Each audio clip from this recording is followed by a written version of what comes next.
Praise the Lord. Antivenom या विषरोधी एक ऐसी दवा है जो सांप के काटने पर इंसान को दी जाती है। एंटीवेनम समय पर ना मिलने से उस इंसान की मृत्यु भी हो सकती है। लेकिन क्या आप जानते हैं कि जहरीले से जहरीले सांप का एंटीवेनम भी बनता है मेमने के लहू से। जी हाँ, ब्लड ऑफ द लैम्ब। मेमने को जहर का इंजेक्शन दिया जाता है, जिसके बाद उसकी बॉडी खुद ब खुद एंटीबॉडीज पैदा कर लेती है और मेमने को उस जहर से कोई फर्क नहीं पड़ता। कुछ दिन बाद मेमने का इंजेक्शन से लहू निकाला जाता है और उस लहू से बनता है एंटीवेनम। और बाइबल हमें बताती है कि यीशु मसीह है वो मेमना जिसके लहू से हर जहर पानी बन जाता है। जब यूहन्ना ने यीशु को अपनी ओर आते देखा तो उसने कहा, देखो परमेश्वर का मेमना जो संसार का पाप हरता है, द लैम्ब ऑफ गॉड। जब शैतान ने सांप का रूप लेकर हवा को बरगलाया और आदम हवा से पाप कराया तो उनके शरीर में आया उस सांप का जहर, और वही जहर है मेरी और आपकी रगों में।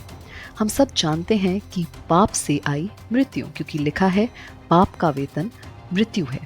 यानी पाप एक ऐसा जहर है जो मृत्यु देता है। तो अब आपको क्या चाहिए? आपको चाहिए एक विष रोधी यानी एंटीवेनम। और ये एंटीवेनम कहाँ से आ रहा है? ये आ रहा है मेमने के लहू से। और मेमना कौन है? यीशु मसीह। मत्ती 26 में यीशु ने कहा, ये मेरा लहू है जो एक नए वाचा की स्थापना करता है। ये बहुत लोगों के लिए बहाया जा रहा है ताकि उनके पापों को क्षमा करना संभव हो सके।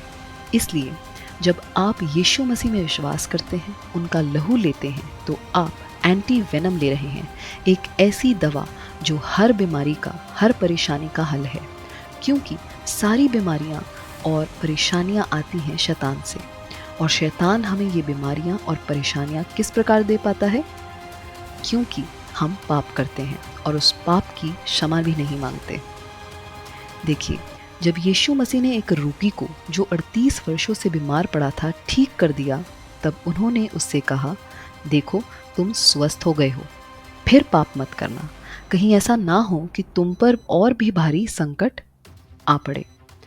तो पाप से ही हमारे जीवन में बीमारियां और तरह तरह के संकट आते हैं। कुछ पाप हमारे होते हैं और कुछ जेनरेशनल कर्स होते हैं, यानी ऐसे पाप जो हमारे पूर्वजों ने किए। जेनरेशनल कर्सेस क्या होते हैं और उनसे आप किस तरह से बाहर आ सकते हैं, वो मैं आपको किसी और वीडियो में समझाऊंगी।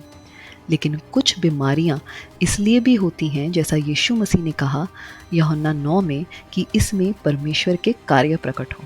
देखिए, हम सब पापी हैं, हम में से कोई एक भी ऐसा नहीं जो पापी ना हो, लेकिन उस पाप का सिर्फ एक ही हल है, वो है यीशु मसीह।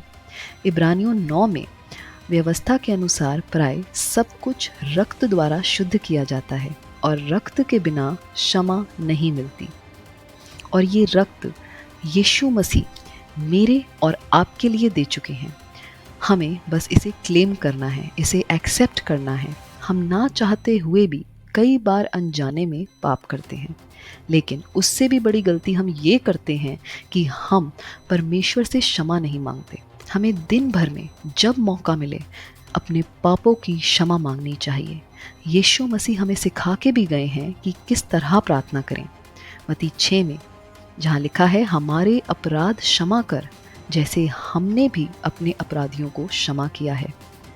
लेकिन ये क्षमा आती है एक कंडीशन के साथ, और वो ये कि आपके पाप तब क्षमा होंगे जब आप अपने अपराधियों को क्षमा करें। तो अब आपको ये करना है कि अगर आपके जीवन में कोई दुख, मुसीबत, तकलीफ या बीमारी है, तो सबसे पहले आप अपने अपराधियों को माफ़ करें, और तब आपके पिता आपके अपराध क्षमा कर देंगे आपके माफ़ी मांगने पर। मैं जानती हूँ कि ये बहुत मुश्किल काम है, क्योंकि कई बार हम कुछ लोगों को चाहने पर भी माफ़ नहीं कर पा रहे होते, क्योंकि हमें उनसे इतनी पीड़ा, इतनी तकलीफ़ मिली होती है। लेकिन याद करिए उस तकलीफ़ को, उस पीड़ा को जो यीशु मसीह ने सूली पर झेली मेरे और आपके पापों के लिए।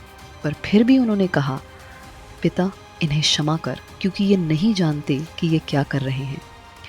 यीशु मसीह की उस तकलीफ़ के सामने मेरी और आपकी तकलीफ़ बहुत छोटी है। मैं प्रार्थना करती हूँ कि यीशु मसीह आपको अपने अपराधियों को माफ़ करने की शक्ति दें और आप अपनी क्षमा पा सकें, यीशु के लहू में चंगे हो जाएं। परमेश्वर आपको चंगाई दे। वीडियो पसंद आए तो लाइक ज़रूर करिएगा और ऐसी ही बिब्लिकल नॉलेज के लिए सब्सक्राइब